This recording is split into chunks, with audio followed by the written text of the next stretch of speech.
ആഴ്ചപ്പാട്, അതെ, കാഴ്ചപ്പാട്. കാഴ്ചപ്പാടിലേക്ക് എല്ലാ മാന്യ പ്രേക്ഷകർക്കും സ്വാഗതം. ഈ കഴിഞ്ഞ 9ഉം 11ഉം തീയതികളിലായി കേരളത്തിലെ തദ്ദേശ സ്വയംഭരണ സ്ഥാപനങ്ങളിലെ തെരഞ്ഞെടുപ്പ് കഴിഞ്ഞു. ആകാംക്ഷയോടെ, അതിലേറെ ഉദ്വേഗത്തോടെ ആളുകൾ കാത്തിരിക്കുകയായിരുന്നു തെരഞ്ഞെടുപ്പ് ഫലം. 13ആം തീയതി രാവിലെ 8 മണി കഴിഞ്ഞപ്പോൾ മുതൽ തെരഞ്ഞെടുപ്പ് ഫലം വന്നു തുടങ്ങി. ആളുകളെ ആകാംക്ഷയുടെ മുൾമുനയിലാക്കിക്കൊണ്ട് ഇടത്തോട്ടും വലത്തോട്ടും തെരഞ്ഞെടുപ്പ് ഫലം മുന്നേറിക്കൊണ്ടിരുന്നു. ഒടുവിൽ കേരളത്തിൽ ഒരു UDF തരംഗമായി അത് മാറി. പല കേന്ദ്രങ്ങളെയും അത് ഞെട്ടിച്ചു കളഞ്ഞു. ഇപ്പോൾ രാഷ്ട്രീയ വിലയിരുത്തലുകൾ നടക്കുകയാണ്. അത് നടക്കട്ടെ, അതൊരു ഭാഗത്ത് നടക്കട്ടെ. വിലയിരുത്തലുകൾ എന്തായാലും ജനം വിലയിരുത്തി കഴിഞ്ഞതിനെ വീണ്ടും ജനത്തിനറിയാം എങ്ങനെ വിലയിരുത്തണമെന്ന്. ഇന്ന് തെരഞ്ഞെടുപ്പിന് ശേഷം കേരളത്തിൽ എന്ത് സംഭവിക്കുന്നു എന്നതുമായി ബന്ധപ്പെട്ട ചർച്ച. ഇന്നിപ്പോൾ ഈ വിഷയവുമായി ബന്ധപ്പെട്ട് സ്റ്റുഡിയോയിലെത്തിയിരിക്കുന്നത് ശ്രീ സോജൻ ജി മൂന്നാർ. അദ്ദേഹം അധ്യാപകനാണ്, ഒപ്പം തന്നെ മൈ മൂന്നാർ മൂവ്മെൻറ്റിൻ്റെ ഓർഗനൈസർ കൂടിയാണ്. അതിനുമപ്പുറത്ത് മൂന്നാറിൻ്റെ ചരിത്രം തിരയുന്ന ഒരു ഗവേഷക, അധ്യാപകനൊപ്പം വിദ്യാർത്ഥി കൂടിയാണ് അദ്ദേഹം. സ്വാഗതം സർ. സർ, നമ്മൾ ഇന്ന് ചർച്ചയ്ക്കെടുക്കുന്ന വിഷയം തെരഞ്ഞെടുപ്പിന് ശേഷം കേരളത്തിൽ എന്ത് സംഭവിക്കുന്നു എന്നതാണ്. രാഷ്ട്രീയമാണ് വിഷയമെങ്കിൽ പോലും അത് സാമൂഹിക, സാംസ്കാരിക, സാമ്പത്തിക രംഗത്തെ ഒക്കെ ബാധിക്കുന്ന ഒന്നും കൂടിയാണ്. തെരഞ്ഞെടുപ്പ് പലരെ സംബന്ധിച്ചും പ്രതീക്ഷിതവും ചിലരെ സംബന്ധിച്ച് അപ്രതീക്ഷിതവുമായിരുന്നു. തെരഞ്ഞെടുപ്പിൻ്റെ വിജയമാണ് ഞാൻ സൂചിപ്പിക്കുന്നത്. തെരഞ്ഞെടുപ്പിൻ്റെ ഫലം, തദ്ദേശ സ്വയംഭരണ സ്ഥാപനങ്ങളിലേക്ക് കേരളത്തിൽ നടന്ന തെരഞ്ഞെടുപ്പിനെ സാർ എങ്ങനെ കാണുന്നു? തദ്ദേശ സ്വയംഭരണ സ്ഥാപനങ്ങളിലേക്ക് നടന്ന തെരഞ്ഞെടുപ്പിനെ കുറിച്ച് ഈ ദിവസങ്ങളിൽ ഉണ്ടായ ഒരു വലിയൊരു ഇതുണ്ടല്ലോ, ഒരു വാക്യം. നമ്മുടെ തെരഞ്ഞെടുപ്പുകൾ മാറ്റിക്കുത്താനും തിരിച്ചു കുത്താനും മറിച്ച് ചിന്തിക്കാനുമുള്ളതാണ് തെരഞ്ഞെടുപ്പ്. അതാണ് ജനാധിപത്യത്തിന്റെ ശക്തി എന്നും ഓജസ് എന്നൊക്കെ പറഞ്ഞുകൊണ്ടുള്ള ഒരു കോട്ടിംഗ് വരുന്നുണ്ട്. ഈ തദ്ദേശ സ്വയംഭരണ സ്ഥാപനങ്ങളിലേക്കുള്ള തെരഞ്ഞെടുപ്പ് എന്നത് ജനങ്ങളുടെ ചിന്തയുടെ ഒരു പ്രതിഫലനമായിട്ടാണ് ഞാൻ കാണുന്നത്. അത് എല്ലാ അർത്ഥത്തിലും അവരോട് അടുത്ത് നിൽക്കുന്നവരെ സ്നേഹിക്കുവാനും അവരിൽ നിന്ന് അവരോട് ധാർഷ്ട്യം കാണിക്കുന്നവരോട്, അല്ലെങ്കിൽ അവരോട് ഞങ്ങൾ ഇതാണെന്ന് കാണിക്കുന്ന ഒരു അഹങ്കാരം കാണിക്കുന്നവരോട് എതിർക്കുവാനും ഒക്കെയുള്ള, നമുക്കറിയാം പഞ്ചായത്ത് തെരഞ്ഞെടുപ്പുകളൊക്കെ ഒരു രാഷ്ട്രീയത്തിനപ്പുറത്ത് നേരത്തെ എന്ന് പറഞ്ഞാൽ വ്യക്തിബന്ധങ്ങളുടെയും ആ പ്രാദേശികതയായിരുന്നു. ഈ പ്രാവശ്യം അതിൽ നിന്ന് കുറച്ചുകൂടി മാറ്റം ഉണ്ടായി. അതൊരു പാൻ കേരള എന്നുള്ള ഒരു കാഴ്ചപ്പാടിലേക്ക് പോയിട്ടുണ്ട് എന്നാണ് എൻ്റെ ഒരു വിശ്വാസം. സാർ പറഞ്ഞത് എത്രയോ ശരിയാണ്. മുൻകാല അനുഭവം എന്ന് പറയുന്നത് പ്രാദേശികമായി തങ്ങൾക്ക് വേണ്ടപ്പെട്ട, തങ്ങൾക്ക് അടുപ്പമുള്ള, ഒരുപക്ഷെ അതിനകത്ത് രാഷ്ട്രീയത്തിനപ്പുറത്ത് ആളുകൾ ചിന്തിക്കുകയും ആ വ്യക്തികളെ തിരഞ്ഞെടുത്ത് ജയിപ്പിക്കുക, അത് കഴിയുന്നതും തങ്ങൾക്കിഷ്ടമുള്ള, കഴിവുണ്ടെന്ന് ജനം വിശ്വസിക്കുന്ന ആളുകളെ. അതിനകത്ത് ചില സഹതാപങ്ങളും വരാറുണ്ട്. ചിലർ സാമ്പത്തികമായി പിന്നോക്കം നിൽക്കുന്ന ആളുകളാണ്, എന്നാൽ അവരൊന്ന് ജയിക്കട്ടെ, അങ്ങനെ കരുതുന്ന സഹാനുഭൂതിയുടെ പേരിൽ ജയിക്കുന്നവർ, അങ്ങനെ പല പല കാരണങ്ങളാൽ ജയിച്ചു വരുന്ന ഒരു പാറ്റേൺ ആയിരുന്നു കേരളത്തിൽ, ഇല്ലേ? ഈ തവണ സാറ് പറഞ്ഞത് ശരിയാണ്. മാറ്റി ചിന്തിക്കുക മാത്രമല്ല, അത് മാറ്റി പ്രവർത്തിക്കാനും, അത് വേണ്ടി വന്നാൽ ചിഹ്നം മാറി കുത്താനും ഒക്കെ ആളുകൾ ധൈര്യപ്പെടുന്നു. ഒരു കാലത്ത് ചിഹ്നം വിട്ടുകുത്തുകയില്ലായിരുന്നു, ഇപ്പൊ ചിഹ്നം മാറി കുത്താനൊന്നും ആളുകൾക്ക് വലിയ മടിയൊന്നും. അപ്പൊ അങ്ങനെ ചിന്തിക്കുമ്പോൾ കേരളത്തിലെ പ്രാദേശിക തെരഞ്ഞെടുപ്പ് രാഷ്ട്രീയമായിരുന്നു എന്ന് തന്നെയാണ് സാർ കരുതുന്നത്? രാഷ്ട്രീയം തന്നെയാണ്, ഒരു സംശയമൊന്നുമില്ല. രാഷ്ട്രീയം എന്ന് പറയുന്നത് നമ്മൾ കാണുന്ന കേവല രാഷ്ട്രീയമല്ല. അതിനപ്പുറം ഇപ്പം നമ്മൾ ഉപയോഗിക്കാറുള്ള ഒരു പദമുണ്ടല്ലോ, ആഗോള ഗ്രാമം എന്നൊക്കെ പറയുന്ന പോലെ. ആൾക്കാർ അവരുടെ ചെറിയ ഒരു പ്രദേശത്തു നിന്ന് മാത്രം കണ്ടുകൊണ്ടല്ല കാര്യങ്ങൾ ചെയ്യുന്നത്, ചിന്തിക്കുന്നതും പ്രവർത്തിക്കുന്നതൊക്കെ. കേരളത്തെ മാത്രമല്ല, ഇന്ത്യയെ മൊത്തം നിമിഷം നടക്കുന്ന എല്ലാ കാര്യങ്ങളും അവർ കണ്ടുകൊണ്ടിരിക്കുകയാണ്, അനുഭവിച്ചുകൊണ്ടിരിക്കുകയാണ്. സ്വാഭാവികമായിട്ട് അവൻ ആ പ്രാദേശിക ചിന്തയ്ക്ക് അപ്പുറത്ത് ആ ഒരു വിശാല അർത്ഥത്തിലാണ് കാണുന്നതെന്നാണ് എനിക്ക് തോന്നുന്നത്. ഈ ഭാഷ എന്ന് പറയുന്നത് കമ്മ്യൂണിക്കേഷന് വേണ്ടിയിട്ടുള്ളതാണ് എന്ന് നമ്മൾ പൊതുവേ പറയാറുണ്ടെങ്കിൽ പോലും നമ്മൾ ഈ ശരീരഭാഷയെക്കുറിച്ച് അങ്ങനെ അധികം ചർച്ച ചെയ്തിട്ടില്ല. നമ്മുടെ ക്ലാസ്സുകളിൽ പോലും, കുട്ടികളുടെ ക്ലാസ്സുകളിൽ നമ്മൾ ലാംഗ്വേജിനെ ചർച്ച ചെയ്യും. ലാംഗ്വേജ് ഈസ് ഫോർ കമ്മ്യൂണിക്കേഷൻ എന്നൊക്കെ പറയാം. അതിനൊക്കെ അപ്പുറത്താണ് ലാംഗ്വേജ് എന്നൊക്കെ ഇപ്പോൾ പുതിയ ചർച്ചകൾ വരുന്നുണ്ട്. അതാണല്ലോ ശരിയും. ഭാഷ എന്ന് പറയുന്ന സംസ്കാരവും കൂടിയാണ്. അങ്ങനെയാണെങ്കിൽ ഈ ശരീരഭാഷയെക്കുറിച്ച് നമ്മൾ അങ്ങനെ സംസാരിച്ചിട്ടില്ല. വളരെ ലളിതമായി ആർക്കും മനസ്സിലാവുന്ന ഒരു ഭാഷയാണ് ശരീരഭാഷ, തീർച്ചയായിട്ടും അല്ലേ? തീർച്ചയായിട്ടും. അതിന്റെ വിനയവും ആളുകൾക്ക് മനസ്സിലാവും, അതിന്റെ ധാർഷ്ട്യവും ആളുകൾക്ക് മനസ്സിലാവും, Yes, അല്ലേ? yes. ഇപ്പൊ പൊതുവെ അങ്ങനെ ശരീരഭാഷയുടെ കണ്ടിട്ട് കേരളത്തിലെ ശരീരഭാഷ കണ്ട് തന്നെ വോട്ട് ചെയ്യുന്ന ഒരു തലത്തിലേക്ക് സാധാരണ ജനം മാറിയാൽ അവരെ കുറ്റം പറയാൻ പറ്റുമോ? ഒരിക്കലുമില്ല. അത് മനുഷ്യൻ നമുക്ക് ഈ ഇലക്ഷനിൽ നിന്ന് കണ്ട ഒരു കാര്യം, വികസനം എന്ന് പറയുന്ന ഒരു കാഴ്ച, നമ്മൾ വോട്ട് ചോദിക്കുന്നത് അല്ലെങ്കിൽ വോട്ട് ഇടുന്നത് വികസനത്തിനാന്ന് പറയുന്നു, അല്ലെങ്കിൽ മറ്റ് ചില താല്പര്യങ്ങൾ, കക്ഷി രാഷ്ട്രീയം, അതിൻ്റെ അപ്പുറത്ത് അവനെ ഹർട്ട് ചെയ്യുന്നുണ്ടോ ഇല്ലയോ എന്നുള്ളതാണ്. അവനെ സ്നേഹിക്കുന്നവരോട് ചേർന്ന് നിൽക്കാൻ, അവനെ നോവിക്കുന്നവരിൽ നിന്ന് മാറിക്കാൻ, അവന് കിട്ടുന്ന ലാഭങ്ങളല്ല, അതിനപ്പുറത്ത് ഞാൻ സെക്യൂർ ആണ് എന്നൊരു ചിന്തയുണ്ടല്ലോ. ഇത് കൊള്ളാം, എനിക്ക് നമ്മൾ ചില ജയിച്ച ആൾക്കാരെയൊക്കെ നോക്കിക്കേ, അവര് ചിരിക്കുന്ന ഈ അടിമാലി ഉൾപ്പെടെയുള്ള സ്ഥലങ്ങളിൽ നോക്കിക്കേ, നമ്മൾ രാഷ്ട്രീയത്തിന് അതീതമായിട്ട് കാണുമ്പോൾ ചിരിക്കുന്നവരോട് ഒന്ന് തോളത്ത് കൈയിട്ട് ഒന്ന് സ്നേഹിക്കുന്ന ഒരു നേതാവ്, ഇത് ഞങ്ങളുടെയാണ് എന്നൊരു തോന്നലുണ്ട്. അപ്പം ഇത് ശരീരഭാഷ ഒരു നിസ്സാര കാര്യമല്ല. ആ ശരീരഭാഷ എന്ന് പറയുന്ന ഒന്ന് പുഞ്ചിരിച്ചാൽ മതിയെന്നേ. ചിലർക്ക് ചിരിക്കാൻ മടിയാണല്ലോ സാർ. നമ്മളൊന്ന് നോക്കി നമ്മുടെ ചുറ്റുപാടുമുള്ള കുറേ രാഷ്ട്രീയ നേതാക്കന്മാരെ നോക്കി, ഈ ചിരിക്കുവിൻ ഒരിക്കലും സഹചരെ സഖാക്കളെ, ചിരിയാൽ തൻ മർത്യന് മൃഗേതരത്വം. അവിടെ കവി ഉപയോഗിച്ചത് ഈ സഖാവ് എന്നുള്ള പദം ഒരിക്കലും രാഷ്ട്രീയമല്ല കേട്ടോ. അവിടെ സതീർത്ഥ്യൻ, സുഹൃത്ത് എന്ന അർത്ഥത്തിൽ തന്നെയാണ് ഉപയോഗിക്കുന്നത്. പക്ഷേ നമ്മൾ അങ്ങ് സൂചിപ്പിച്ചത് എത്രയോ ശരിയാണ്. രാഷ്ട്രീയ ഭേദമെന്നെ വിനയമായി വിനയാന്യതരായി പെരുമാറുന്ന ആളുകളോട് ആളുകൾക്കൊരു അടുപ്പമുണ്ട്, ഇല്ലേ? ചിരിക്കാതെ മാറി നിന്ന് ഒരുപക്ഷെ ഉടയാത്ത ഷർട്ടും ഒക്കെ ആയിട്ട് നടക്കുമ്പോൾ സാധാരണക്കാരെ ശ്രദ്ധിക്കാതെ നടക്കുന്ന എന്തുകൊണ്ടാണ് ആളുകൾ ഇങ്ങനെ എത്തിച്ചേരുന്നതെന്ന് അങ്ങേക്കറിയാലോ. ഈ ചിരിച്ചും ആളുകളെ ആശ്ലേഷിച്ചും പുൽകിയും പുണർന്നും ഒക്കെ നടന്ന ആളുകൾ ഒരു കാലഘട്ടം കഴിയുമ്പോൾ അവരിൽ നിന്ന് ഒരു അകലം സൂക്ഷിക്കുന്നു. ഈ സൂക്ഷിക്കുന്ന അകലത്തെ ജനം കാണുന്നുണ്ടല്ലേ? തീർച്ചയായിട്ടും. അതുകൊണ്ട് അവരുടെ തെരഞ്ഞെടുപ്പിനെ അതൊക്കെ ബാധിക്കുമോ? തീർച്ചയായിട്ടും അത് ബാധിക്കുന്നുണ്ടെന്നുള്ള കാര്യം ഒരു സംശയമില്ല. ഈ വേറൊരു കാര്യം ഉണ്ട് കേട്ടോ, അതിവിനയം കാണിക്കുന്നവരെയും കൂടുതൽ ഒരു ഇലക്ഷന് വേണ്ടിയോ അല്ലാതെ ഒരു രാഷ്ട്രീയം കാണിക്കാൻ വേണ്ടിയിട്ട് ചിരിച്ച് മയക്കുന്ന അവരെയും ജനം തിരിച്ചറിയുന്നുണ്ട്, അവരെ ജനം സംശയിക്കുന്നുണ്ട്. ദൃഷ്ടിയോടെ നോക്കുന്നത് ജനത്തെ അണ്ടർ എസ്റ്റിമേറ്റ് ചെയ്യരുത്. അതാണ് നമ്മുടെ ഈ ഇലക്ഷന്റെ ഒരു ആഫ്റ്റർ ഇഫക്റ്റ് എന്ന് പറയാ. അത് സമൂഹത്തിന് കണ്ണുണ്ടെന്ന, അല്ലേ? സമൂഹത്തിന് ശരിയായ കണ്ണുണ്ട്. നമ്മൾ CCTV ക്യാമറകൾക്ക് അപ്പുറത്തെ ഒരു കണ്ണാണ് മനുഷ്യന്റെ കണ്ണെന്ന് പറയുന്നത്. അവനെല്ലാം കണക്കും. ഒരു മാസം ഇലക്ഷൻ ഒരു മാസം മുമ്പോ അല്ലെങ്കിൽ പത്രിക കൊടുത്തിട്ടോ കാണിക്കുന്ന സ്നേഹമല്ല. അവൻ ദൈനംദിനമുള്ള അവന്റെ ജീവിതത്തിൽ അവൻ എല്ലാവരെയും കണ്ടുപിടിക്കുക, ഇന്നയാൾ ഇതാണ്. അത് ചോദിക്കുന്നതും പറയുന്നതും നമുക്ക് വേണ്ടി ആര് നിൽക്കുന്നു എന്ന് അവർക്കറിയാം. അതേപോലെ നമ്മളോട് സ്നേഹിക്കുന്നു, ഒന്നുമില്ലെങ്കിൽ അസുഖം തന്നെയല്ലേ എന്ന് വഴി വെച്ചൊരു രാഷ്ട്രീയ നേതാവ് ചോദിച്ചാൽ ഏറ്റവും വലിയ ഇതാണ്. എനിക്കൊക്കെ അറിയാം, എൻ്റെയൊക്കെ ചെറുപ്പം ഈ മൂന്നാറിലെ ജനം, പഴയ കാല ജനം ഏറ്റവും കൂടുതൽ ഇഷ്ടപ്പെടുന്ന ഒരു മനുഷ്യനായിരുന്നു ഇക്ക. മൂന്നാറിലൊരു സ്ഥലത്തിന് നാമമുണ്ട്, അത് ഇക്ക നഗറാണ്.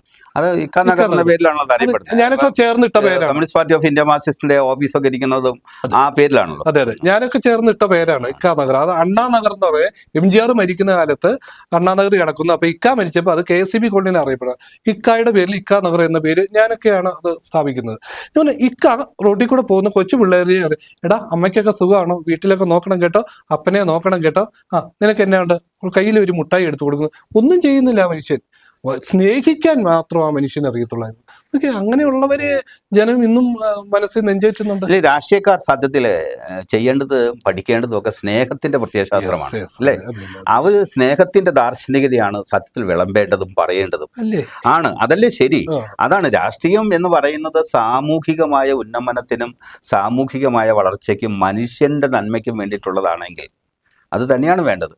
അതുകൊണ്ടാണല്ലോ വയലാർ പറഞ്ഞ സ്നേഹിക്കയില്ല ഞാൻ നോവും ആത്മാവിനെ സ്നേഹിച്ചിടാത്തൊരു തത്വശാസ്ത്രത്തെയും. ആ തത്വശാസ്ത്രം എന്നതിന് വലിയ പ്രാധാന്യമുണ്ട്.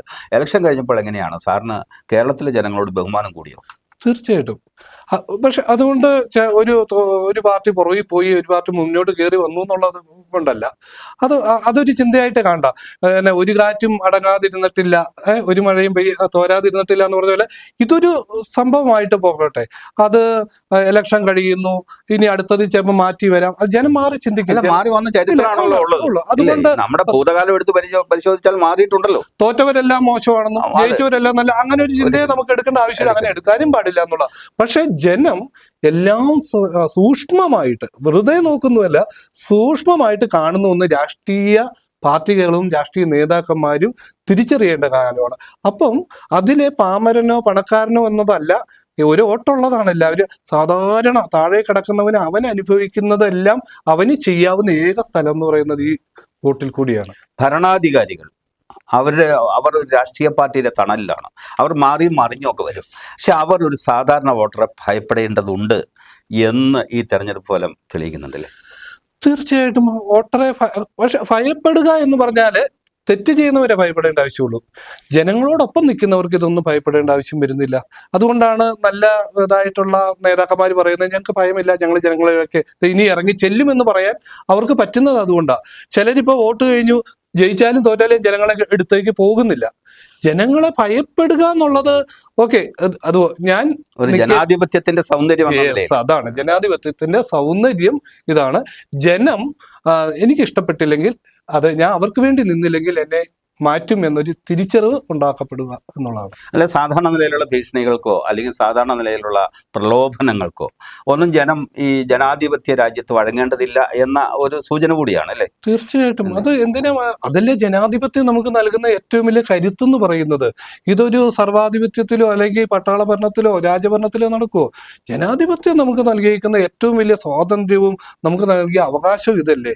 നിനക്ക് ഇഷ്ടമില്ല, അതാ ഞാൻ തുടക്കത്തിൽ പറഞ്ഞത്, നമുക്കത് തിരുത്താനും മാറ്റിക്കുത്താനും തിരിച്ച് ചിന്തിക്കാനുമുള്ള അവകാശമാണ് ജനാധിപത്യം എന്ന് പറയുന്നത്. ഒന്നും സാരമല്ല.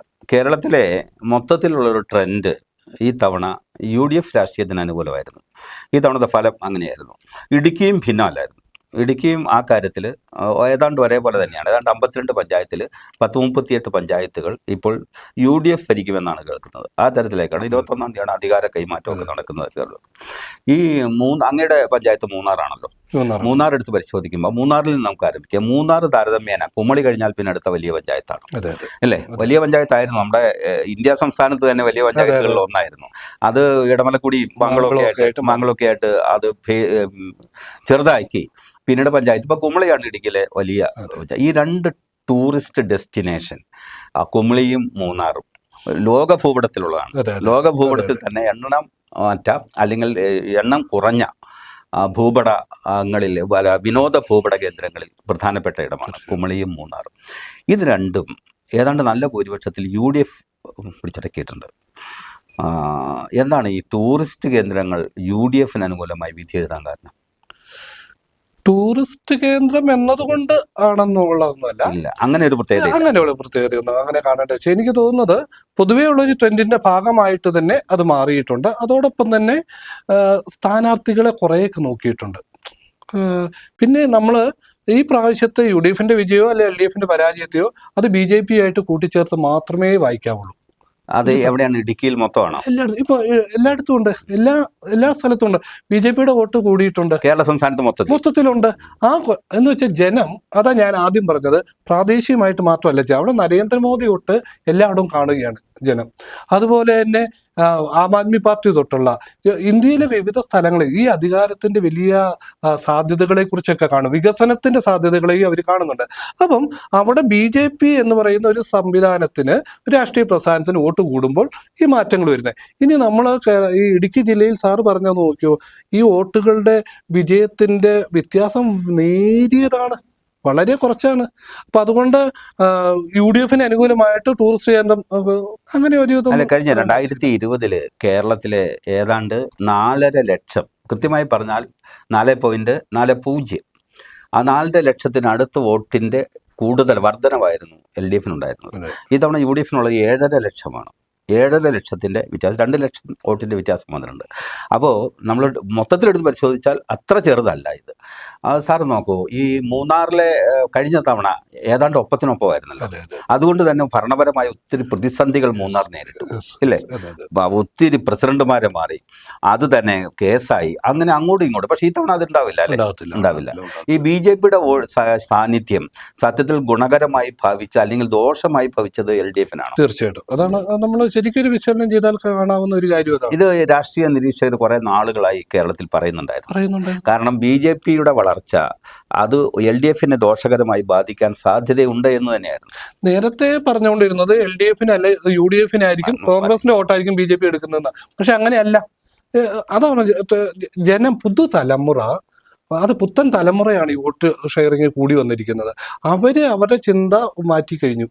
ഇന്ന പാർട്ടിക്ക് ഇന്ന നേതാവിന് എന്നത് മാറിക്കൊണ്ട് അവർ വിശാലമായിട്ട് ചിന്തിക്കാൻ തുടങ്ങി എന്നുള്ളതാണ്. ഈ പുതിയ തലമുറയെ ഈ നമ്മുടെ വൈരുദ്ധ്യാത്മീയ ഭൗതികശാസ്ത്രമൊക്കെ പറഞ്ഞ് പഠിപ്പിക്കുക അത്ര എളുപ്പമൊന്നുമല്ല, അല്ലേ? അവരെ പറഞ്ഞ് പഠിപ്പിക്കുക എന്ന് പറയുന്നത് അത്ര എളുപ്പമൊന്നുമല്ല. ഞാൻ ചോദിക്കട്ടെ, ഈ മറയൂര്, കാന്തല്ലൂര്, വട്ടവട പോലുള്ള അതിർത്തി പഞ്ചായത്തുകൾ, എടമലക്കുടി പോലുള്ള ഗോത്രവർഗ പഞ്ചായത്ത്, ഈ പഞ്ചായത്തിൽ മറയൂർ ഒഴിച്ചുള്ള അതിർത്തി പ്രദേശങ്ങളിലെ പഞ്ചായത്തുകൾ LDF താരതമ്യേന നല്ല ഭൂരിപക്ഷത്തിലാണ് അധികാരത്തിൽ വന്നത്. അങ്ങ് ശ്രദ്ധിച്ചു കാണും, ശാന്തമ്പാറ അല്ലേ, ശാന്തമ്പാറ, ചിന്നക്കനാൽ.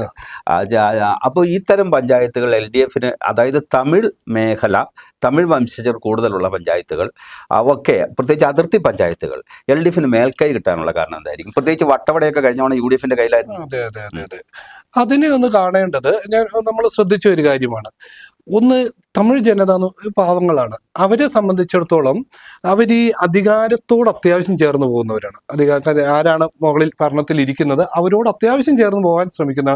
തമിഴ്നാട്ടിലാണെങ്കിലും അതെ, DMKയുടെ കൂടെയാണ്, DMKയുടെ കൂടെ, ADMKയുടെ അവരുടെ കൂടെ, ആര് ഭരിക്കുന്നു അവരുടെ കൂടെ നിൽക്കുന്നു എന്നുള്ളത് അവരുടെ ജീവിതത്തിനെ വലിയതായിട്ട് ബാധിക്കാതെ അവരുടെ ഇവിടെ ഒരു ജീവിതം നയിക്കുമ്പോൾ അതിനെ ഭരണത്തിലുള്ളവര് ഞങ്ങളെ ഉപദ്രവിക്കുമോ എന്നുള്ളൊരു പേടിയും അങ്ങനെയുള്ള കുറെ കാര്യങ്ങളൊക്കെ അതിലുണ്ട് എന്നാണ് ഞാൻ കുറെ പേരുമായിട്ട് സംസാരിച്ചപ്പോൾ എനിക്ക് കിട്ടിയൊരു. സാറിന്റെ നിഗമനം ഏതാണ്ട് ശരിയാവാൻ വഴിയുണ്ട്. കാരണം എന്താന്ന് വെച്ചാൽ ഇവര് ഈ താഴ്ത്ത തട്ടിലെ ആളുകൾ, ഇവർ സാധാരണക്കാരും തൊഴിലാളികളുമാണല്ലോ, സാറ് സൂചിപ്പിച്ചതുപോലെ പാവങ്ങളും.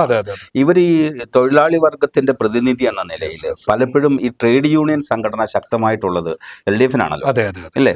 അവരാണ്. തന്നെയല്ല, താഴേക്കിടയിൽ ജനങ്ങളുടെ കാര്യങ്ങളിലേക്ക് കൂടുതൽ ഇടപെടാനുള്ള സംഘടനാ ശേഷിയും ഇടതുപക്ഷത്തിന് തന്നെയാണ്. അപ്പൊ അവര് പ്രത്യക്ഷമായി നേതാക്കളുമായി ഒരു ബന്ധം വരുന്നു. ആ ബന്ധം വരുന്നത് ഒരു പക്ഷേ പ്രാദേശിക തെരഞ്ഞെടുപ്പിനെ സ്വാധീനിച്ചിട്ടുണ്ട്. തീർച്ചയായിട്ടും സ്വാധീനിക്കുന്നുണ്ടെന്നാണ് തന്നെയാണ് പറ്റുക. അതായത് അധികാരവുമായിട്ടുള്ള ഒരു ബന്ധം. ഇനി ഇത് UDFന്റെ ഭരണകാലത്താണെങ്കിൽ സ്വാഭാവികമായിട്ട് അങ്ങോട്ടേക്ക് ചായുന്ന ഒരു. അപ്പൊ UDFകാർക്ക് ഈ ഒരു നാഭീനാളി ബന്ധം, ഇവർ ഗ്രാസ് റൂട്ട് ലെവലിൽ ഈ ജനങ്ങളുമായിട്ടൊരു ബന്ധം സ്ഥാപിക്കുന്നതിൽ അവർ പിന്നിലാണ്. ഇല്ല, അങ്ങനെ പറയാൻ പറ്റത്തൊന്നുമില്ല. എങ്കിലും എനിക്ക് തോന്നുന്ന ഈ മേഖലയിൽ ഒരു ചർച്ച ചെയ്തപ്പോൾ സ്ഥാനാർത്ഥികളായിട്ട് വന്നവർ അത്രത്തോളം ഗുണമുള്ളവരാണ് എന്നുള്ളത് നമുക്ക് പലയിടത്തും നമ്മൾ കേട്ട ഒരു കാര്യമാണ്. അതിന്റെ അപ്പുറത്ത് ഇപ്പൊ നോക്കി, അങ്ങനെയാണെങ്കിൽ തമിഴ് വംശജര് ഏറ്റവും കൂടുതൽ DMKക്കും DMKക്കും ഒക്കെ വോട്ട് കിട്ടേണ്ടത്, അല്ലെങ്കിൽ വിടുതலை സിരിത്തെ പോലെ. മൂന്നാർ ടൗണിലൊക്കെ 2 വോട്ടാണ് കിട്ടിയിരിക്കുന്നത്. 2 വോട്ട് മാത്രം DMKക്ക് കിട്ടിയിരിക്കുന്നത് സ്ഥാനാർത്ഥി നിൽക്കുക. അപ്പം അവര് ആ ചിന്തകൾ, നമ്മൾ തമിഴ് മലയാളം എന്നുള്ള വേർതിരിവിന്റെ ആവശ്യം പോലും അവിടെ ഇല്ല എന്നുള്ളതാണ് കേട്ടോ. സത്യത്തിൽ ആ 2 വോട്ട് കൊടുത്ത് അവരെ പരാജയപ്പെടുത്തി, അവരെ നിൽക്കേണ്ടടുത്ത് നിർത്തി. അവർക്ക് ഇവിടെ സ്പേസ് ഇല്ല, മൂന്നാറിൽ സ്പേസ് ഇല്ല, അപ്പുറത്ത് സ്പേസ് ഉണ്ട്. കഴിഞ്ഞ പ്രാവശ്യം അവർക്കുണ്ടായിരുന്നു ഒരു സീറ്റ് ഉണ്ടായിരുന്നു. ഒരുപക്ഷെ ആ അതിർത്തിക്ക് അപ്പുറത്ത് അവർക്ക് സ്പേസ് ഉണ്ടായേക്കാം, ഇപ്പുറത്ത് സ്പേസ് ഇല്ല എന്ന താക്കീതല്ലേ. പക്ഷെ അത് താക്കീതുമുണ്ട്. അതോടൊപ്പം തന്നെ ഭരണത്തോടുള്ള ഒരു ഭരണം ആരാണോ കൈയാളുന്നത് അവരോടുള്ള ഒരു വിധേയത്വം, അത് പണ്ട് തൊട്ടേ നമ്മുടെ ഈ തോട്ടം മേഖലയിലെ ജനങ്ങളിലെ അടിച്ച് വെച്ചിട്ടുണ്ട് നമ്മൾ. ഈ എടമലക്കുടിയെ കുറിച്ച് അങ്ങേക്ക് അറിയാലോ. എടമലക്കുടി ആദ്യം കോൺഗ്രസ് ഭരിച്ചു, പിന്നീട് പലവട്ടം LDF UDF ഇങ്ങനെ മാറി മാറി നിൽക്കുന്ന സമയത്തായിരുന്നു ഈ തവണ NDAയുടെ, അതായത് BJPയുടെ ഒക്കെ സഖ്യത്തിന്റെ ഒരു ശക്തമായ സാന്നിധ്യം അവിടെ ഉണ്ടായി, ഇല്ലേ? അവിടെ നിന്ന് LDFൽ നിന്ന് UDFൽ നിന്ന് കുറെ പേർ BJPയിലേക്ക്, അവിടെ നിന്ന് തിരിച്ചിങ്ങോട്ട്, അങ്ങനെയൊക്കെ ഒരു ആയാറം കയ്യാറം രാഷ്ട്രീയം അവിടെ കളിച്ചു. പക്ഷേ ഫലം വന്നപ്പോൾ നല്ല ഭൂരിപക്ഷത്തിൽ LDF. അതെന്തായിരിക്കും കാരണം? എനിക്കൊന്ന് MLAയുടെ നേതൃത്വത്തിൽ വളരെ മുൻകൂട്ടി തന്നെ അവിടെ BJP ഈ പ്രാവശ്യം എടമലക്കുടി പിടിക്കുമെന്ന് അവര് ഘോഷിച്ചിരുന്നു. ഞങ്ങൾ ഈ പ്രാവശ്യം എടമലക്കുടി പിടിക്കുമെന്ന്. അതിനെ ഓവർകം ചെയ്യാൻ വേണ്ടിയിട്ട് MLAയുടെ നേതൃത്വത്തിൽ CPM അത് കണ്ണുവെച്ച് തന്നെ പ്രവർത്തിച്ചു എന്നുള്ളതാണ്. ആ പ്രവർത്തനം അവിടെ ശരിയായ രീതിയിൽ പ്രയോജനം ചെയ്തു എന്നതാണ്. അതിർത്തി പഞ്ചായത്തുകളിൽ, പ്രത്യേകിച്ച് വട്ടവട പോലുള്ള പഞ്ചായത്തുകളിൽ, കാന്തല്ലൂർ പോലുള്ള പഞ്ചായത്തുകളിലൊക്കെ BJPയുടെ സാന്നിധ്യം അല്പം കൂടിയിട്ടുണ്ട്, അവരുടെ വോട്ട് ശതമാനം കൂടിയിട്ടുണ്ട്. അവർ ശക്തമായ രംഗത്ത് പ്രവർത്തിക്കുന്നുണ്ടായിരുന്നു. തീർച്ചയായിട്ടും നമ്മൾക്ക് പഴയ കാലഘട്ടം പോലെയല്ല. BJP അതിന്റെ എല്ലാവിധ ശക്തിയും ഉപയോഗിച്ച് തുടങ്ങിയിട്ടുണ്ട്. ഇപ്പൊ ഒന്ന് ആലോചിച്ച് നോക്കിയ, സുരേഷ് ഗോപി എന്ന് പറയുന്ന ഒരു മനുഷ്യൻ വട്ടവടയിൽ വന്ന് 18 വീട് കൊടുക്കാം എന്ന് പറയുന്നുണ്ടെങ്കിൽ അതിന്റെ പിന്നിലുള്ള ഒരു രാഷ്ട്രീയം എന്തായിരിക്കുന്നത്? അത്തരം സ്വാധീനങ്ങൾ തീർച്ചയായിട്ടും ഉണ്ടാവും, അല്ലേ? അപ്പൊ അതിന്റെ സ്വാധീനം പിന്നീട് ഉണ്ടാവും. അപ്പം ഒരു ഗോത്ര വർഗത്തിന്റെ ഒരു പഞ്ചായത്ത് അത് ഏറ്റെടുക്കാൻ വേണ്ടി സുരേഷ് ഗോപി വരുന്ന ഒരു കേന്ദ്രമന്ത്രിയാണ്, നിസ്സാര ആളല്ല. അത് ഇതിനു മുമ്പ് സഹായം ചെയ്യുന്നു. അപ്പം ഇവര് കണ്ണ് വെച്ച് വട്ടവടയും ഇടമലക്കുടിയൊക്കെ ഈ പ്രാവശ്യം പിടിക്കാൻ വേണ്ടിയിട്ടുള്ളത്. ഇതിന്റെ ഫലം ഇപ്പൊ ഇല്ലെങ്കിൽ പോലും ഒരു പക്ഷെ പിന്നീട് ഉണ്ടാകാം എന്നുള്ള. വേറെ രസം ഇടമലക്കുടിയൊക്കെ ഞാൻ കേട്ടത്, ഈ BJP സ്ഥാനാർത്ഥി പിന്നെ LDF പ്രവർത്തിക്കാൻ ഇവർക്ക് അത് എന്താണ് BJP എന്നോ CPM എന്നോ കോൺഗ്രസ് അറിയത്തില്ലാത്ത പാവങ്ങളാണ്. തീർച്ചയായിട്ടും പാവങ്ങളാണ്. അത് അവര് പഠിച്ചു വരുന്നതേ ഉള്ളൂ. അത് അവരെ രാഷ്ട്രീയം അവരെ കൂടുതൽ പഠിച്ചു വരണം. അതൊക്കെ സ്വാഭാവികമാണല്ലോ, അതങ്ങനെ വരണം. അക്കാര്യത്തിലൊന്നും ഞാൻ പറഞ്ഞു വരുന്നത്, ഈ മറയൂര് 14 ഒക്കെ കോൺഗ്രസ് UDF പിടിച്ച ചരിത്രമുണ്ട് ഇല്ലേ? ഇതാണ് 10 പിടിക്കാനേ UDF കഴിഞ്ഞുള്ളൂ. UDF സ്വാധീനം മെല്ലെ മെല്ലെ താഴുന്നുണ്ടോ മറയൂരിൽ താഴുന്നുണ്ട് എന്നത് സത്യമാണ്. കഴിഞ്ഞ പ്രാവശ്യം 2 സീറ്റായിരുന്നു, ഇപ്പൊ 4 സീറ്റായി CPM. മറയൂര് ഒന്ന് നോക്കണം, മറയൂര് കോൺഗ്രസിന്റെ നേതൃത്വത്തില് കേരളത്തിലെ ഏറ്റവും മികച്ച ബാങ്കൊക്കെ ആയിട്ട് മറയൂർ സർവീസ് ബാങ്ക് ഒക്കെ മാറി. കോൺഗ്രസിന്റെ ഒരു നെടും കോട്ടയായിരുന്നു പഞ്ചായത്ത് അല്ലേ? അവിടെയാണ് ചെറിയ വിള്ളലുണ്ടാക്കി CPM കടന്നു കയറി 2 ഇരട്ടിയാക്കുന്നത്. അതെ, എനിക്കൊന്ന് രാജേന്ദ്രൻ XMLA രാജേന്ദ്രൻ അവിടെ ലോക്കൽ സെക്രട്ടറി ആയിട്ട് പോകുന്ന കാലം തുടങ്ങി അവിടെയാണ് കോൺഗ്രസിന്റെ ഒരു കുറവ് വരുന്നു തുടങ്ങുന്നത്. അവിടെ CPM വളർത്തിയതും വലുതാക്കിയതൊക്കെ രാജേന്ദ്രൻ എന്ന് പറയുന്നത്. രാജേന്ദ്രൻ MLA വലിയ പങ്കുണ്ട് തീർച്ചയായിട്ടും. അദ്ദേഹം MLA ആയിരുന്ന കാലത്ത് ഈ കോൺഗ്രസ് കോട്ടകളിൽ വിള്ളലുണ്ടാക്കാൻ അദ്ദേഹം നന്നായി ശ്രമിച്ചിട്ടുണ്ട്. തീർച്ചയായിട്ടും. അപ്പൊ അവിടെ മറയൂരിൽ അത് പ്രതിരോധിക്കുന്നതിൽ കോൺഗ്രസ്സുകാർ അത്ര ഉണ്ട് വിജയിച്ചില്ല. അപ്പൊ ആ ഒരു കാലഘട്ടത്തിന്റെ ഒരു തുടർച്ച ഇങ്ങോട്ട് വന്നിട്ടുണ്ടെന്നുള്ളൂ. പക്ഷെ അതിർത്തി ഗ്രാമങ്ങൾ എന്ന നിലയിൽ BJPയുടെ സ്വാധീനം കൂടി. നമുക്ക് ഈ പ്രാവശ്യം ഉള്ളതെന്ന് വെച്ചാൽ മറ്റ് ഇതര നമ്മൾ പറയുന്ന ദ്രാവിഡ കക്ഷികളുടെ സ്വാധീനം അവിടെ ഇല്ലാതാവുകയും ചെയ്തു എന്നുള്ളത്. മറയൂരും കഴിഞ്ഞ പ്രാവശ്യം DMK ജയിച്ചിട്ടുണ്ടായിരുന്നു. അപ്പൊ നമ്മുടെ ഈ അതിർത്തി പ്രദേശങ്ങൾ എടുത്ത് പരിശോധിക്കുമ്പോഴാണ്, പ്രത്യേകിച്ച് നമ്മൾ പൂപ്പാറ ഉൾപ്പെടുന്ന ശാന്തമ്പാറ പഞ്ചായത്തിലൊക്കെ LDF മൃഗീയ ഭൂരിപക്ഷമാണ്. സേനാപതിയിൽ അങ്ങ് ഓർക്കണം, സേനാപതി പഞ്ചായത്ത് LDF രാജകുമാരി ഏതാണ്ട് അതിർത്തി പ്രദേശമാണെങ്കിൽ ഒപ്പത്തിനൊപ്പം 7 വീതം വന്നു. എന്നാൽ ഇപ്പറയാകട്ടെ 10 വാർഡുകൾ പിടിച്ചുകൊണ്ട് UDF അട്ടിമറി വിജയം നേടി രാജാക്കാട് 27 വർഷത്തിന് ശേഷമാണ് UDF പിടിക്കുന്നത്. അത് LDF ഒരു അഭിമാന വാർഡ് പഞ്ചായത്ത് എന്നൊക്കെ നമ്മൾ പറയാവുന്ന ആ പഞ്ചായത്തിന് ഇങ്ങോട്ട് പിടിച്ചിട്ടുണ്ട്. അപ്പൊ ഞാൻ പറയാം, അങ്ങയോട് ചോദിക്കേണ്ട മറ്റൊരു കാര്യം, അങ്ങയുടെ നാടുമായി ബന്ധപ്പെട്ട് പ്രത്യേകിച്ച് മൂന്നാറൊക്കെ ആയിട്ട് ബന്ധപ്പെട്ട് ഈ ഇടുക്കിയിൽ 8 ബ്ലോക്ക് പഞ്ചായത്തുകളാണുള്ളത്. അതിൽ 7 UDF പക്ഷത്താണ്. ഒരേ ഒരെണ്ണമാണ് LDF പിടിച്ചത്. അത് ദേവികുളം ബ്ലോക്ക് പഞ്ചായത്താണ്. LDF അത്ര സ്വാധീനം അവിടെ ഉണ്ടോ? അതായത് എന്നാൽ പഞ്ചായത്തിൽ വലിയ വ്യത്യാസം ദേവികുളം പഞ്ചായത്ത് കാണുന്നില്ല. അങ്ങനെ പറയാൻ പറ്റുമോ? 2 വ്യത്യാസമുള്ളൂ. അതെ, അത് ഈ അതിർത്തി നമ്മൾ പറഞ്ഞ അതിർത്തികളില് നമുക്ക് കിട്ടിയ പഞ്ചായത്ത് LDF കൂടുതൽ കിട്ടിയേക്കുന്നത്. അവിടെ കിട്ടിയ വോട്ട് ഷെയറിങ്ങും കൂടുതൽ LDF കിട്ടിയിട്ടുണ്ട്. ആ വോട്ട് ഷെയറിങ് നമ്മുടെ ബ്ലോക്കിലേക്കും വന്നിട്ടുണ്ട്. അതാണ് അതിന്റെ പ്രധാനപ്പെട്ട കാര്യം. ചന്തമ്പാറ, ചിന്നക്കനാല്, മറയൂരാണ് ഉഷാ ഹെൻറി ജയിച്ചു എന്ന് പറയുന്ന അപ്പുറത്തെ വരുന്നു.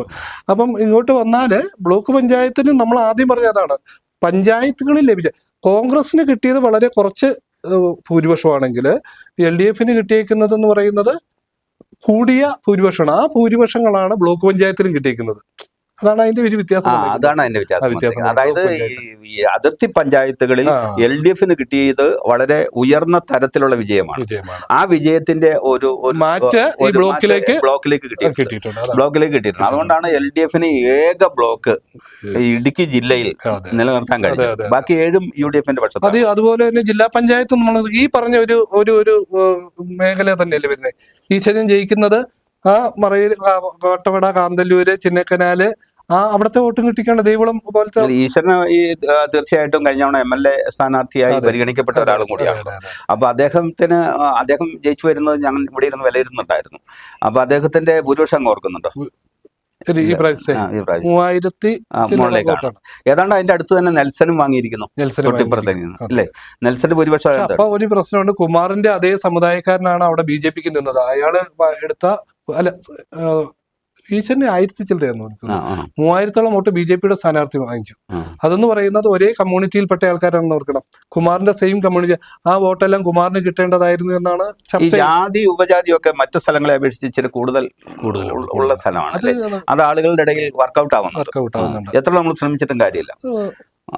മാറ്റങ്ങൾ വരുന്നുണ്ട് എന്നുള്ളത് വെച്ചാൽ പുത്തൻ തലമുറയിൽ അത്ര കഠിനമായിട്ടില്ല. ആ പഴയ തലമുറയുടെ ഒരു ഇത് ഇപ്പോഴും കുറെ കിടപ്പുണ്ട്. നമ്മുടെ മോഹൻകുമാർ സത്യത്തില് വളരെ പഴയ ഒരാളും വളരെ അനുഭവ പാരമ്പര്യമുള്ള ഒരാളായിരുന്നു അല്ലേ? പയ്യനായ നെൽസനാണ് അദ്ദേഹത്തെ തോൽപ്പിച്ചത്. അത് തലമുറകളുടെ ഒരു പ്രശ്നമാണ്. ഇപ്പം പുതുതലമുറയ്ക്ക് മോഹൻകുമാറിനെ അത്രത്തോളം അറിയണമെന്നില്ല, അറിയത്തുമില്ല. ഇപ്പം ജോസാറ് ഒരു കൊച്ചുദാഹരണം, ജോസാർ ഇവിടെ വെച്ച് പറയുമ്പോൾ ഞങ്ങളൊക്കെ ജോസാറിന്റെ ക്ലാസ്സുകളെ കുറിച്ച്, ജോസാറിന്റെ കവിതകള്, സാറിന്റെ ക്ലാസ് കേൾക്കാൻ വേണ്ടി ഒളിച്ച് അപ്പുറത്തും ഇപ്പുറത്തും നിന്നൊക്കെ വന്ന് കണ്ടവരുണ്ട്.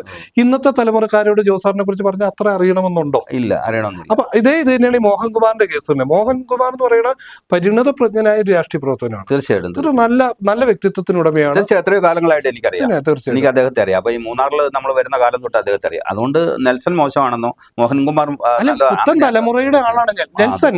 ഇവിടെ പ്രശ്നം അത് കൃത്യമാണ്.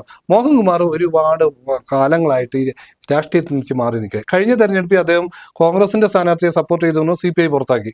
അത് കഴിഞ്ഞ് രാഷ്ട്രീയ പ്രവർത്തനമില്ല, ടൗണിലെ രാഷ്ട്രീയവുമായിട്ട് വലിയ ബന്ധമില്ലാതിരുന്നാണ് ഈ അടുത്ത കാലത്താണ് രാഷ്ട്രീയത്തിലേക്ക് വീണ്ടും തിരിച്ചു വരുന്നത്, CPIയിലേക്ക് വരുന്നത്. ആ CPI ഇന്ന് ഈ പ്രാവശ്യം സ്ഥാനാർത്ഥിയാക്കുന്നു. എന്നാൽ കഴിഞ്ഞ 5 വർഷം എടുത്തു നോക്കി, നെൽസൺ എന്ന് പറഞ്ഞാൽ ടൗണിലും പരിസരങ്ങളിലും ഒക്കെ സമരത്തിന്റെ നായകനായിട്ട് എല്ലാത്തിലും ഉണ്ടായിരുന്നു എന്നുള്ളതാണ് അവിടെയൊക്കെ പ്രശ്നം. അപ്പം നെൽസനെ ചെറുപ്പക്കാർക്കറിയാം, എല്ലാവർക്കും അറിയാം. പുത്തൻ തലമുറ എന്നും ലൈവായിട്ടുള്ള ആളാണ്. ജനം അതും ആഗ്രഹിക്കുന്നുണ്ട്. ഇടുക്കി ജില്ലയിൽ നിന്ന് പൊതുവെ UDFന്റെ ഒരു സാന്നിധ്യം മെല്ലെ നഷ്ടപ്പെട്ടു വരികയായിരുന്നു. അവരുടെ ഒരു പ്രഭാവം, ഒരു കാലത്ത് വളരെ ശക്തമായ പ്രഭാവം നിലനിർത്തിയ ഒരു പാർട്ടിയാണ് UDF ഇടുക്കി ജില്ലയിൽ. അത് കഴിഞ്ഞിട്ട് മണിയാശാന്റെ ഒക്കെ ഒരു വളർച്ച വരവ്, അതുപോലെ തന്നെ LDFന്റെ ഒരു പ്രഭാവം, ചില ആളുകളുടെ വ്യക്തിപ്രഭാവം, അവരുടെ പ്രവർത്തന മിഴിവ് അല്ലെങ്കിൽ മികവ്, ഇതെല്ലാം കൂടി ചേർന്നിട്ട് UDF ഒരു അപ്രസക്തമാവുന്ന ഒരു അവസ്ഥയായിരുന്നു. പക്ഷേ പെട്ടെന്ന് ജില്ലാ പഞ്ചായത്തിലേക്ക് വലിയ ഭൂരിപക്ഷത്തിൽ തിരിച്ചു വരുന്നു, ഇല്ലേ? പ്രതീക്ഷിക്കുന്നതിലധികം ബ്ലോക്കുകൾ, എല്ലാ ബ്ലോക്കും ഇപ്പൊ ഇവിടെ ഒഴിച്ച് ദേവിളം ഒഴിച്ച് ബാക്കി 7 ബ്ലോക്കുകളിലേക്ക് ശക്തമായ ഭൂരിപക്ഷത്തിൽ തിരിച്ചു വരുന്നു. ആ പഞ്ചായത്തുകളിൽ ബഹുഭൂരിപക്ഷം പഞ്ചായത്തുകൾ പിടിച്ച് വർഷങ്ങളായി LDFന്റെ കോട്ടയായി നിലനിന്ന പല പഞ്ചായത്തുകൾ അതിലിപ്പോൾ അതിർത്തി ആയ നമ്മുടെ കരുണാപുരം പഞ്ചായത്ത് പോലുള്ള പഞ്ചായത്തുകളാണ് ഇപ്പോൾ LDF നിലനിർത്തി. പക്ഷെ നെടുങ്കണ്ടമൊക്കെ ശക്തമായി തിരിച്ചു പിടിക്കുകയാണ്. അപ്പോൾ അങ്ങനെയൊക്കെയുള്ള പഞ്ചായത്തുകൾ പിടിച്ചത് ഇടുക്കി ജില്ലയിൽ UDFന്റെ സാന്നിധ്യം അല്ലെങ്കിൽ അവരുടെ ഒരു പാർട്ടി എന്ന നിലയിൽ ഉള്ള അവരുടെ സാന്നിധ്യം വർദ്ധിക്കുന്നു എന്ന് തോന്നുന്നുണ്ടോ? UDFന് ഒരു വേരുള്ള സ്ഥലം തന്നെയാണല്ലോ. നമ്മൾ ആദ്യം പറഞ്ഞ പോലെ ഇടുക്കിയിൽ അവരുടേതായ വേരുകളുണ്ട്, ഒരു സംശയമില്ല. ഇടയ്ക്ക് UDF പുറകോട്ട് പോയി എന്ന് പറഞ്ഞാൽ അവരുടെ നേതാക്കന്മാരുടെ ചെയ്തികൾ തന്നെയായിരുന്നു അവരെ പിന്നോട്ടടിച്ചത്. അതോടൊപ്പം തന്നെ മണിയാശാനെ പോലെ ഈ പറഞ്ഞ അവരുടെ ശക്തമായ രാഷ്ട്രീയ പ്രവർത്തനം ഉണ്ടായിരുന്നു. ഇവിടെ UDF എങ്ങനെയാണ് പുറകോട്ട് പോയത് അതേ ഇത് തന്നെയാണ് തെരഞ്ഞെടുപ്പ് LDFന്റെ നേതാക്കന്മാരുടെ കുഴപ്പം കൊണ്ടാണ് പോയത്. അല്ലാതെ അവർ പറയുന്ന വാക്കുകൾ അത് സത്യസന്ധത ഉണ്ടായിരിക്കണം. ഞങ്ങൾ ഇത് ചെയ്തു എന്ന് ചെയ്യുമെന്ന് പറയുന്നതല്ല, ചെയ്തു എന്ന് കാണിച്ചു കൊടുക്കാൻ പല കാര്യങ്ങളും പറ്റിയ പട്ടയം പോലുള്ള കാര്യങ്ങള്, ഈ കാര്യങ്ങളൊക്കെ പറയുമ്പോൾ അതിന് വ്യക്തമായ ഒരു മറുപടി കിട്ടുന്നില്ല. അവിടെയാണ് പ്രശ്നം. ചോദിച്ചാൽ എല്ലാം ഉണ്ട് എന്നാ ഒന്നുമില്ല. ഇതൊരു എല്ലാം പരിഹരിക്കുന്ന അത് എത്ര നാളെ ഇപ്പൊ പണ്ടാണ് പറയാം 5 കൊല്ലം കഴിഞ്ഞപ്പോഴത്തേക്ക് ഞാൻ പറയും 9 കൊല്ലം കൊണ്ട് പരിഹരിക്കാൻ പറ്റാത്ത ഒരു കാര്യം ഇനി എന്ന് പരിഹരിക്കുന്ന മണിയാശാൻ. ഞാനൊക്കെ മൂന്നാറിൽ ഏറ്റവും കൂടുതൽ വേദനയോടെ കാണുന്നത് ഇക്കാ നഗർ എന്ന് പറഞ്ഞാൽ പാർട്ടി ഗ്രാമം എന്നൊക്കെ അറിയപ്പെടുന്നത്. മണിയാശാൻ ഇലക്ട്രിസിറ്റി ബോർഡിന്റെ മന്ത്രിയായിരുന്ന സമയത്ത് അവിടുത്തെ ആ ഭൂമി പ്രശ്നം തീർക്കാൻ പറ്റിയില്ലെങ്കിൽ പിന്നെ ദൈവം തമ്പുരാൻ മാറ്റാൻ പറ്റുമോ? ഈ 10 പ്രശ്നങ്ങളൊക്കെ അങ്ങനെ പരിഹരിക്കപ്പെടുന്ന ഒത്തിരി ആളുകൾ അമിത പ്രതീക്ഷയായിരുന്നു. അങ്ങനെ പ്രതീക്ഷ ഉണ്ടായിരുന്നു. മണിയാശാൻ ഒത്തിരി കാര്യങ്ങൾ ചെയ്തിട്ടുണ്ട്, ഇല്ല എന്ന് നമ്മൾ പറയുന്നില്ല. പക്ഷേ പരിഹരിക്കേണ്ട പല പ്രശ്നങ്ങൾ ഇപ്പോഴും ബാക്കി കിടക്കുകയാണ്. അങ്ങേക്കറിയാം, ഇപ്പൊ ഈ അടിമാലി പോലുള്ള പഞ്ചായത്തുകൾ നല്ല ഭൂരിപക്ഷത്തിൽ UDF അധികാരത്തിൽ വന്നു. കഴിഞ്ഞ തവണ UDF ഭരിച്ച പഞ്ചായത്താണ്. ആ വെള്ളത്തൂൽ പോലുള്ള പഞ്ചായത്ത് LDFന്റെ കയ്യിലായിരുന്നു കഴിഞ്ഞ 10 വർഷമായിട്ട്. അത് തിരിച്ചു പിടിക്കുന്നുണ്ട്. പള്ളിവാസൽ LDFന് എല്ലാ കാലത്തും മേൽക്കൈയുള്ള ഒരു പഞ്ചായത്താണ്. ആ പഞ്ചായത്ത് ഇപ്പൊ ഒപ്പത്തിനൊപ്പം. ഇപ്പൊ ഞാൻ ഈ സമീപസ്ഥ പഞ്ചായത്തുകളെ കുറിച്ചാണ് പറയുന്നത്. കൊന്നത്തടി പോലുള്ള പഞ്ചായത്ത് എത്രയോ വർഷങ്ങളായിട്ട് LDFന്റെ കയ്യിലാണ്. അവിടെ നിലവിലുണ്ടായിരുന്ന പഞ്ചായത്ത് പ്രസിഡന്റിനെ പോലും തോൽപ്പിച്ചുകൊണ്ടാണ് UDF അധികാരം തിരിച്ചു പിടിച്ചത്.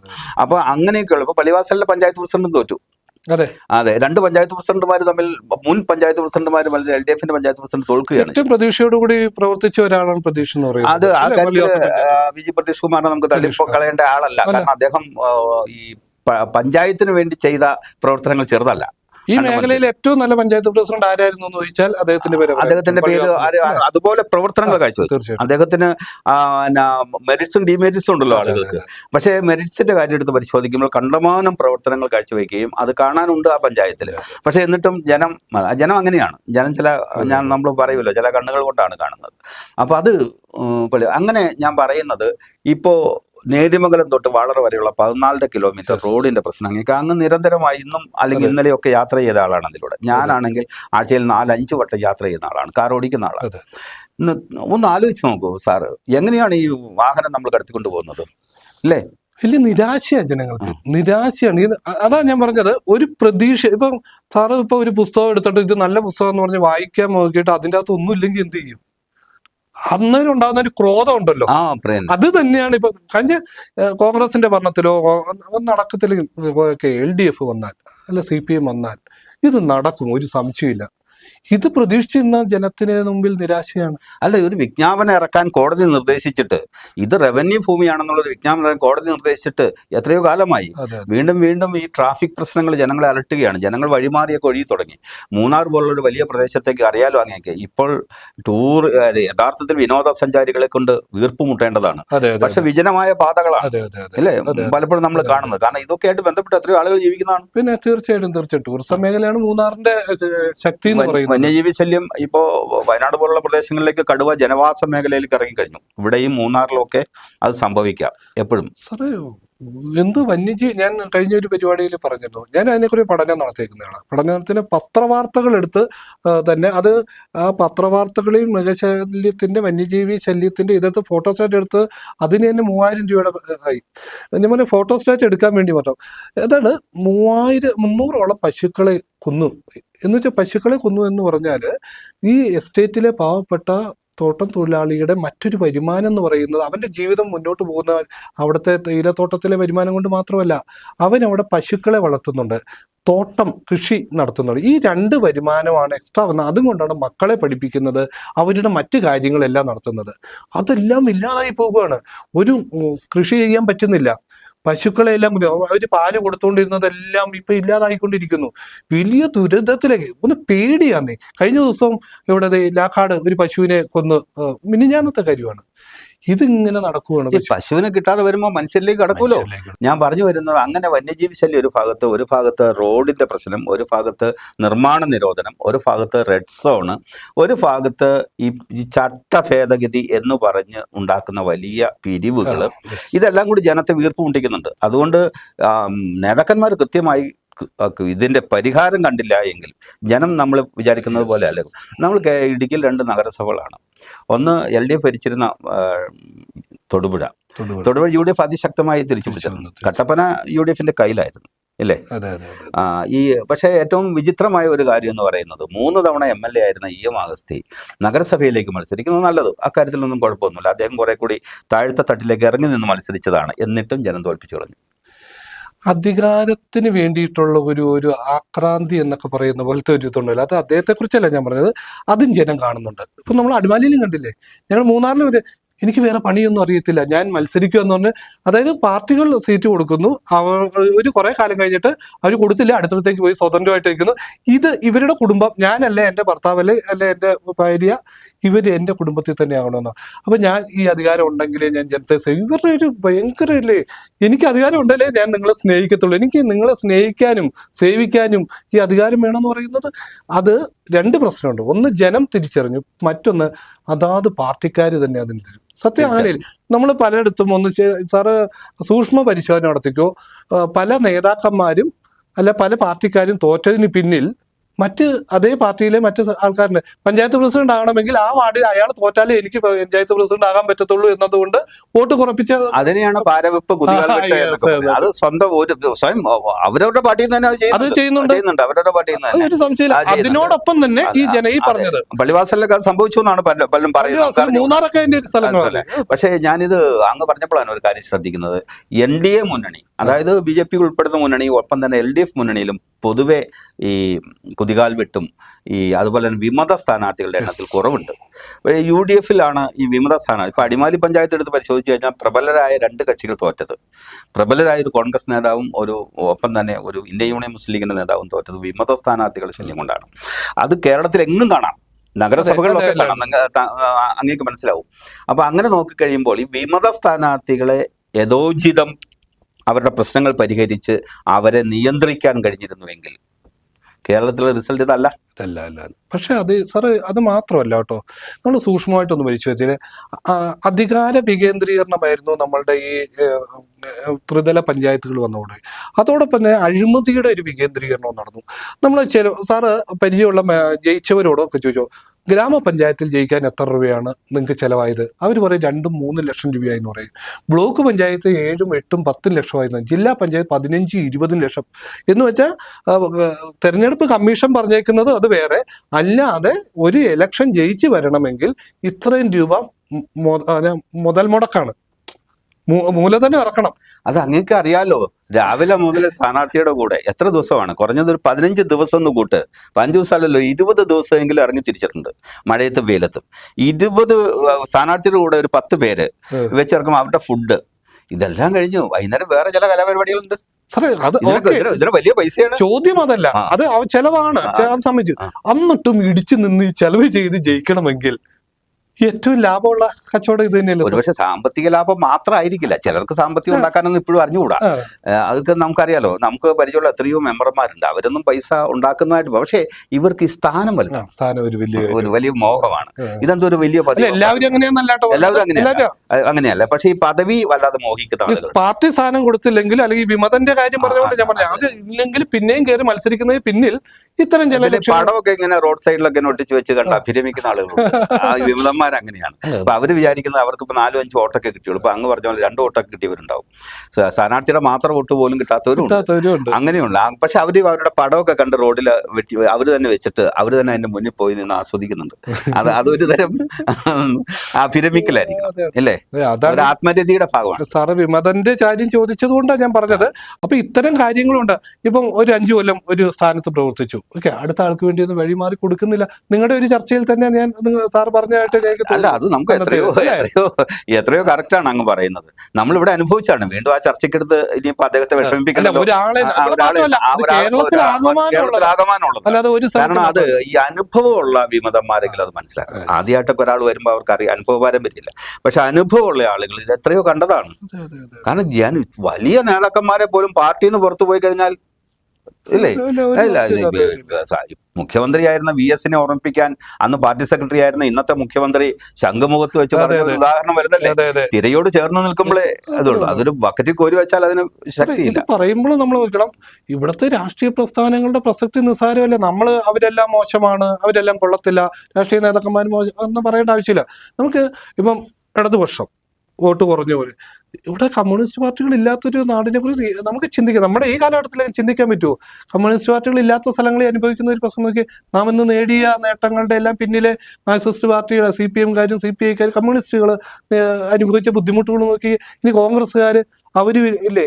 അപ്പൊ ഈ പ്രസ്ഥാനങ്ങൾ ഇല്ലാതെ വരുമ്പോഴാണ് അതിന്റെ വില അറിയത്തുള്ളൂ. അല്ല, തീർച്ചയായിട്ടും അക്കാര്യത്തിലൊന്നും സംശയം വേണ്ട. കാരണം ആദർശാത്മകമായ രാഷ്ട്രീയം അത് സ്വപ്നം കണ്ടും അങ്ങനെ കണ്ടു വളർന്നവർ. അതാണല്ലോ ഇന്നും ഇടതുപക്ഷത്തിന്റെ വലിയൊരു പ്രതീക്ഷ. ആളുകളിൽ പ്രതീക്ഷ കൊടുക്കുന്ന ഒരു പാർട്ടിയാണല്ലോ അത്.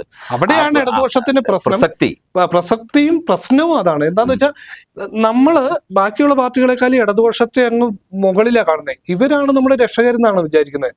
ഈ മറ്റേ ശ്രീരാമന്റെ അടുത്ത് മറ്റേ തവള പറഞ്ഞ പോലെ, രാമ നീയാണോ, നീ ചെയ്തിട്ട് എന്ത് ചെയ്യുന്നു, നീ രക്ഷിക്കേണ്ടവൻ ശിക്ഷിക്കുകയാണല്ലോ എന്ന് ആ ഒരു ചിന്ത ജനങ്ങളിലേക്ക് വന്നാൽ ജനം തിരിച്ചു വോട്ട് ചെയ്യും.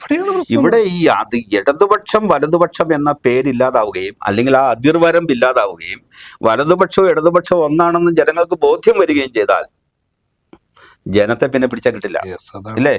അതിന്റെ ഒരു വേറൊന്നും കൂടി ഉണ്ട്. നമ്മളിപ്പോ ഇന്ത്യ മുന്നണിയായിട്ട് ബന്ധപ്പെട്ട് അങ്ങനെ ഒരു ചർച്ചയും വരുന്നുണ്ട്.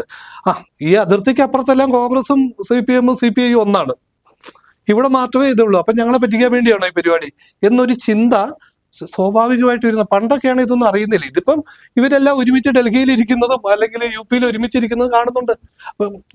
പുത്തൻ തലമുറ വിവേചിച്ച് തന്നെയാണ് കാര്യങ്ങൾ കാണുന്നത്. ഞാൻ ആദ്യം പറഞ്ഞ CCTV ക്യാമറയേക്കാൾ ശക്തമായ ക്യാമറ കണ്ണുകളുമായിട്ട് ജനം ഇതെല്ലാം ശ്രദ്ധിക്കുന്നു. എന്നും കള്ളികളിൽ ഒതുക്കി അവരെ ഭരിച്ചു കളയാം, അല്ലെങ്കിൽ അവരെ ആന്ധ്യം ബാധിച്ചവരാക്കി കൊണ്ടു നടക്കാം, ഇരുട്ടിൽ കൊണ്ടു നടക്കാം, വെളിച്ചത്തിന്റെ തരി അവർക്ക് കൊടുക്കേണ്ടതില്ല എന്ന നേതാക്കന്മാരുടെ ചിന്ത ഒരുപക്ഷെ അവർ തന്നെ അപ്രസക്തമാക്കും എന്നാണ് എനിക്ക് തോന്നുന്നത്. ഏതായാലും സമയത്തിന്റെ പരിമിതി കൊണ്ടാണ് കാര്യമായി നമ്മൾ ഇനിയുമുണ്ട് നമുക്ക് ഈ ഇലക്ഷന് ശേഷം ചർച്ച ചെയ്യേണ്ട ഒട്ടേറെ കാര്യങ്ങളുണ്ടെങ്കിൽ പോലും സമയത്തിൻ്റെ കുറവുകൊണ്ടും പരിമിതി കൊണ്ടും അവസാനിപ്പിക്കുകയാണ്. വളരെ നന്ദിയുണ്ട് അങ്ങ് ഈ സ്റ്റുഡിയോയിൽ എത്തിയതിനും ഈ തെരഞ്ഞെടുപ്പിന് ശേഷമുള്ള കേരളത്തിലെ രാഷ്ട്രീയ സംഭവഗതികൾ സ്ഥൂലമായും സൂക്ഷ്മമായും വിലയിരുത്തിയതിന്. നമസ്കാരം. നമസ്കാരം. നന്ദി. തെരഞ്ഞെടുപ്പ് ചർച്ച കഴിയുമ്പോൾ ചില പാർട്ടികളെ തോൽപ്പിക്കാൻ ജനത്തിന് കഴിയും. പക്ഷേ തോറ്റു എന്ന് വിശ്വസിപ്പിക്കാൻ ഏറെ പണിപ്പെടേണ്ടി വരും. അതാണ് ഇന്നത്തെ രാഷ്ട്രീയ കാലാവസ്ഥ. നന്ദി, നമസ്കാരം.